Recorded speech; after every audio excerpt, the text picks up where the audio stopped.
Can you start?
Le gavel.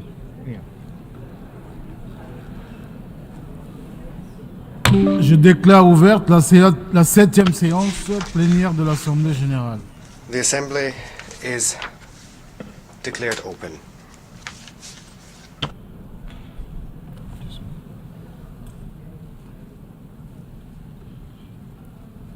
L'Assemblée va entendre l'allocution de The Assembly will hear an address by His Excellency Mr. Alar Karis, Président de la President of the République Republic of Estonia. Je prie le protocole de bien vouloir accompagner I son request the Excellence. protocol to escort His Excellency.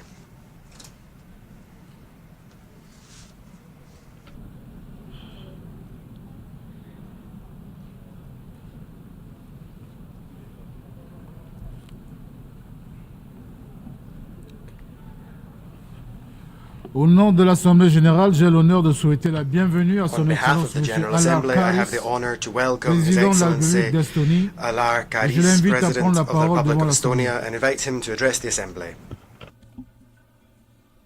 Mr. President, Excellencies, dear ladies and gentlemen, let me first express my deep condolences to the people of Morocco who lost their close ones to the earthquake, and the people of Libya for their loss due to the catastrophic flooding. The world is constantly changing.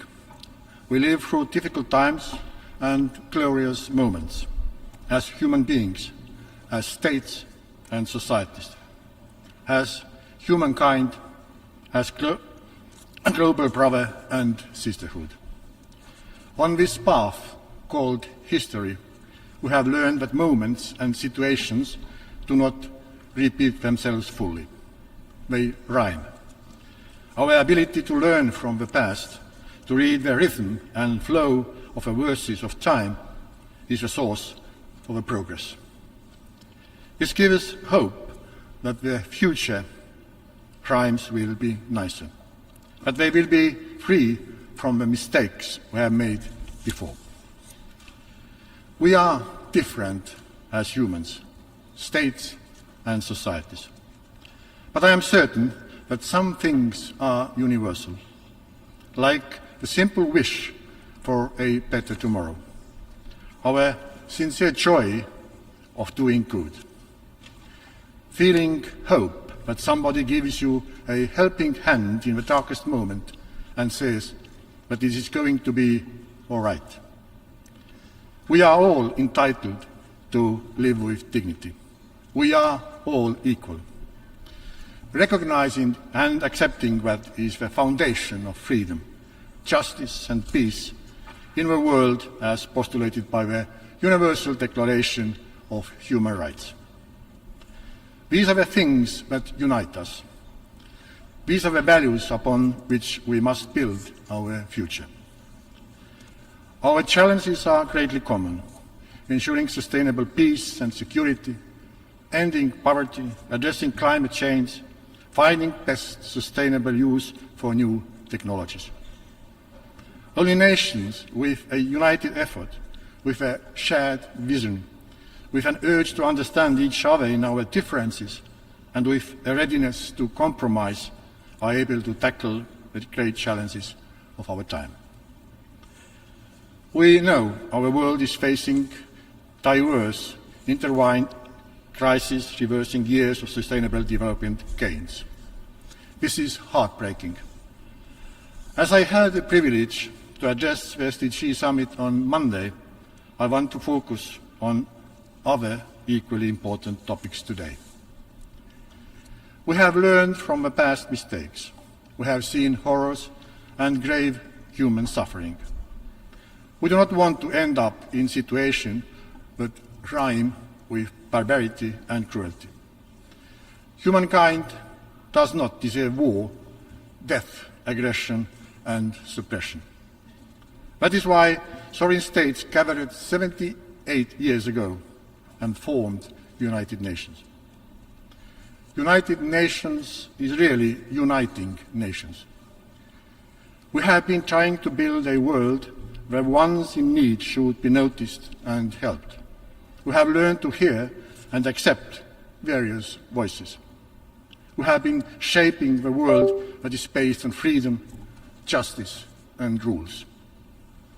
But this world is in danger. Regrettably, we see attempts to bend the rules or even ignore and forget them. We have witnessed ethnic cleansing against the Tigrayan population in Western Tigray, resulted in many deaths, sexual violence, mass detention, and forced displacement of thousands. We have heard the painful stories of slavery and murders in the Yazidi Kurds. Hundreds of thousands have been killed in the Yemen war. The humanitarian crisis is devastating. Famine, diseases are raging on.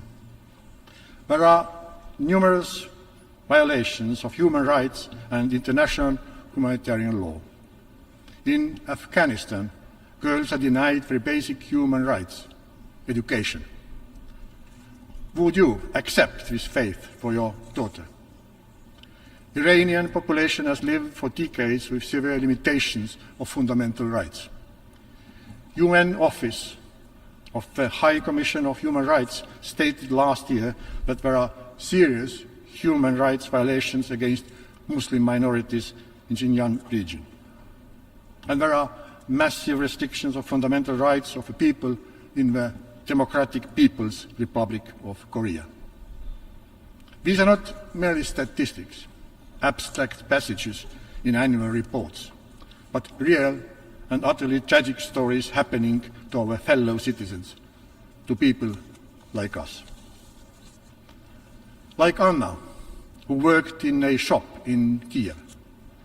When war started, she remembers constant running to different shelters, to schools, churches, houses nearby. Bombs were falling constantly, and one could only hope that explosions would stop. Shelters were overcrowded. Small babies, older men and women, cats, dogs. Everybody were nervous and shops were empty. With her daughter and cat, Anna decided to leave her hometown Kiev that were in flames. Like thousands of others running for their lives, Anna took a difficult journey and made it to Estonia, where she enjoys especially the sunsets and is amazed how quiet it is. Sometimes when it thunders, she prays, but it would be just a thunder. Russia escalated its aggression against Ukraine into a full-scale war already more than a year and a half ago. A UN Security Council permanent member, Russian Federation, is shamelessly destroying hospitals, kindergartens, grain storages, and schools as we speak. We have to be very clear. Russia invaded another sovereign country using fabricated pretext. The real reason for aggression against Ukraine lies in Russian neo-imperial and neo-colonial aspirations. Russia wants to destroy Ukraine, occupy it, and drain its resources to feed the ideology about its greatness. But what is there great about colonizing another country? The outcome of this war will greatly determine the future world. we and our kids are going to live in? Will it be dominated by brutal use of violence by those who commit crimes and destroy others? Or will we be living in a world where law and order, justice and universally approved rules will prevail? What kind of lessons will we be learning from Russian aggression? How can we discredit the aggression as a rogue tool of statecraft for generations to come? The answer is that Russia's political and military leadership must bear individual criminal responsibility for planning, launching and waging a war of aggression against Ukraine. It is a crime against peace. It is a crime of aggression. It's a leadership crime. Russia misuses its place in the Security Council and tries to convince the world that the black is white. But it is not. Lie is always a lie, no matter how nicely it sounds. Votes in the General Assembly have proven that there are less and less of those who tend to believe Russian lies.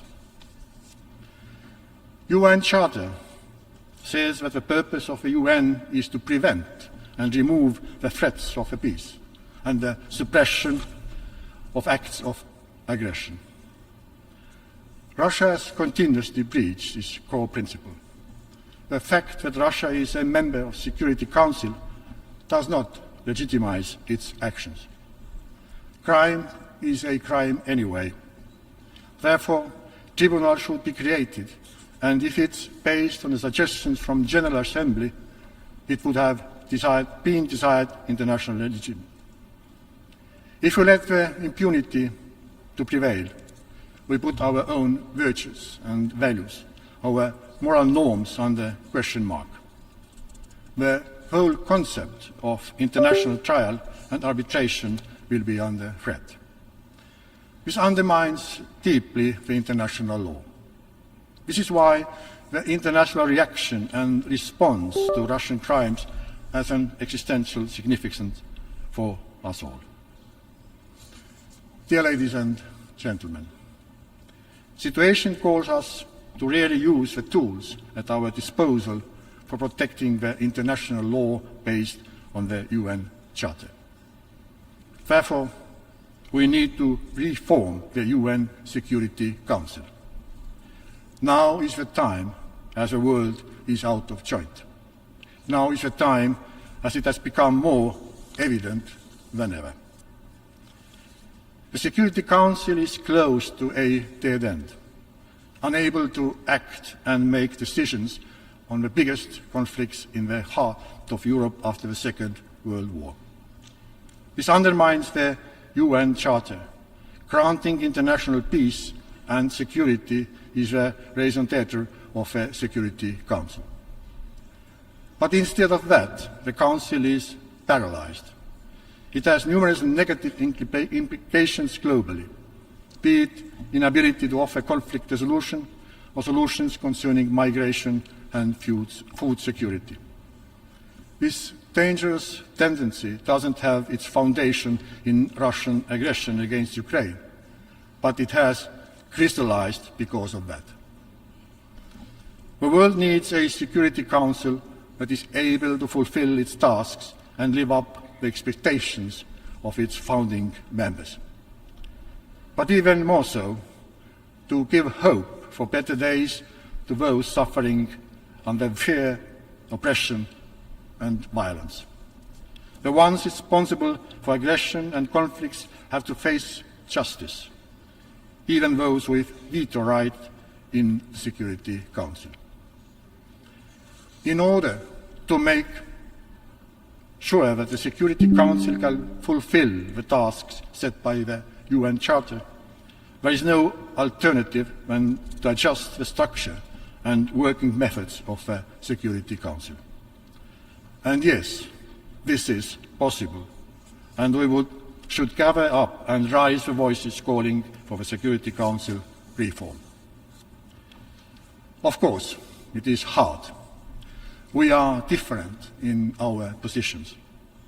The reform has been on the table for many decades already. But instead of complaining how impossible the Security Council reform will be, let us make an extra effort towards it. We owe it to the starving, physically injured, mentally damaged, homeless boys and girls in Rakhine, Tigray, Syria, Yemen, Ukraine. Those children will be next. We need to stick together and protect the international law based on the UN Charter.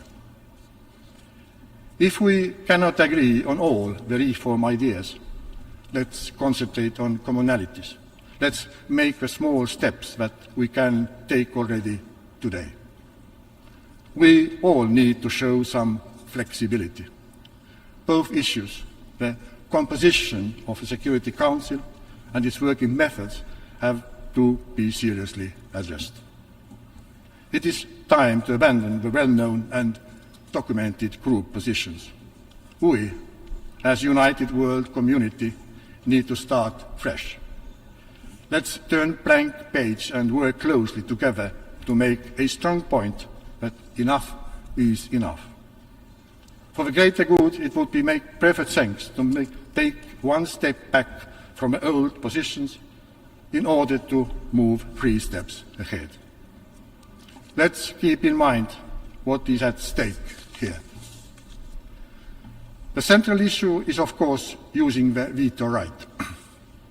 There should be no veto right if there is a suspicion that the one who uses it may have acted itself against the international law. Estonia supports the proposal of Accountability, Coherence and Transparency Group to limit the veto rights in case of war crimes, crimes against humanity, and crime of aggression. UN Charter stipulates in Chapter 5 that a party to a dispute shall abstain from voting in the Security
life for the continent and the entire viendra, nous world. sommes And convaincus, this will be realized, we are réforme en convinced, profondeur du in an système des in-depth Nations Unies. reform of the United Nations system.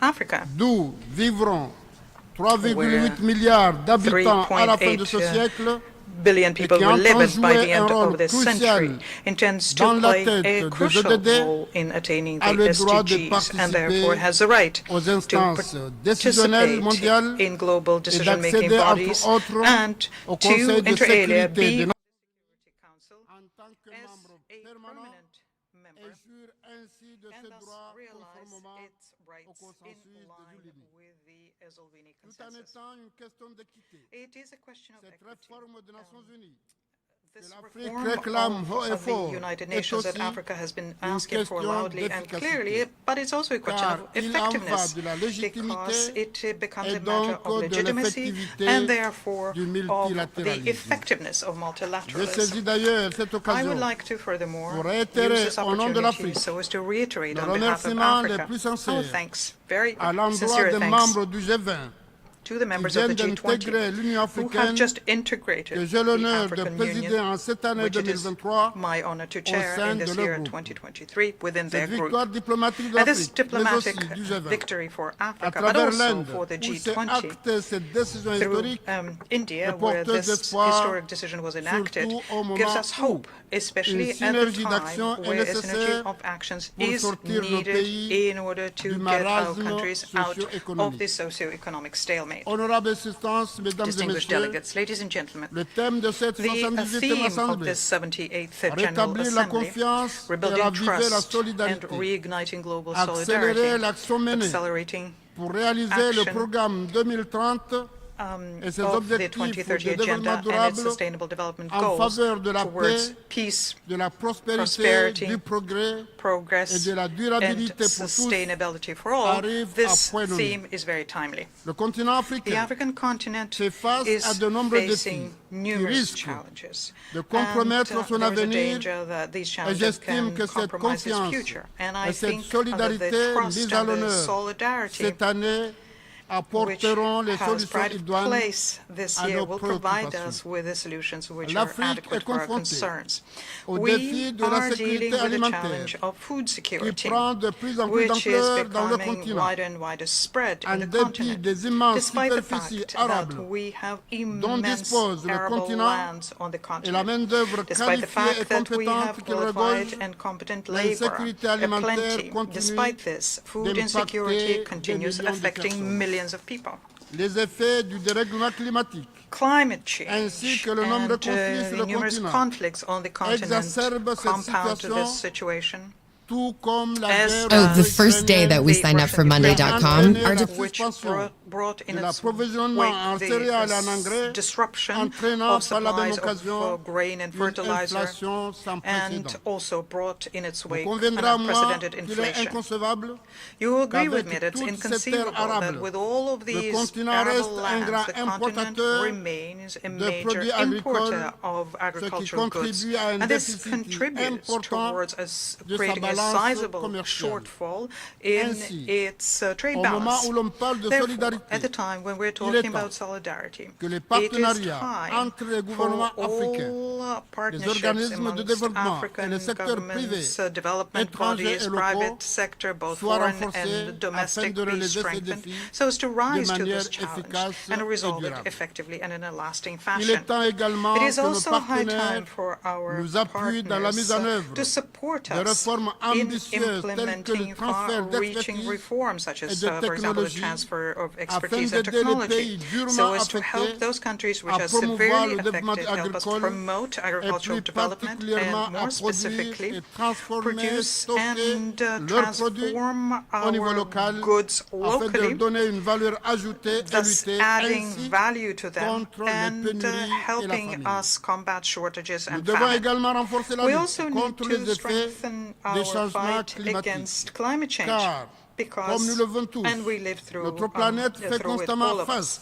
à différents aléas climatiques is constantly et dealing plus with various particulièrement les climate cyclones, events and more les specifically inondations, cyclones, la montée floods, des eaux, la sécheresse, pour earthquakes, ne parler que rising de cela. waters, droughts, Ces and the list is catastrophes far from fréquentes ont exhaustive. naturellement des Frequent impacts dévastateurs disasters, of course, sur have les devastating économies, effects on our les economies, infrastructures on our social sociales, infrastructure, l'agriculture on our agriculture, et sur les and our populations, people, notamment in les particular plus the most vulnérables, vulnerable, et entraîne and des crises brings in its sanitaires wake public qui health accentuent crises, la which vulnérabilité de further notre continent. underscore the Je vulnerability of the saisis continent. d'ailleurs I would cette like to use opportunité this pour opportunity renouveler to nos condoléances renew émues, our deep ainsi que notre condolences and solidarité also à nos our frères solidarity du to Royaume du our Maroc et de la brothers Libye, in the Kingdom of dont Morocco le and in pays Libya. vient de subir Their country d'énormes have pertes humaines just suffered et enormous matérielles human suite losses and à material ces damages aléas de la in the nature. wake of such natural J'ai une pensée disasters. aussi I'm pour de also nombreux pays thinking en of Europe, the many en countries Asie, en in Europe Amérique and Asia qui in subissent America de plein fouet who les are conséquences hard dévastatrices hit by the des feux devastating de forêt, consequences of des forest fires, inondations of et floods des tempêtes. and storms.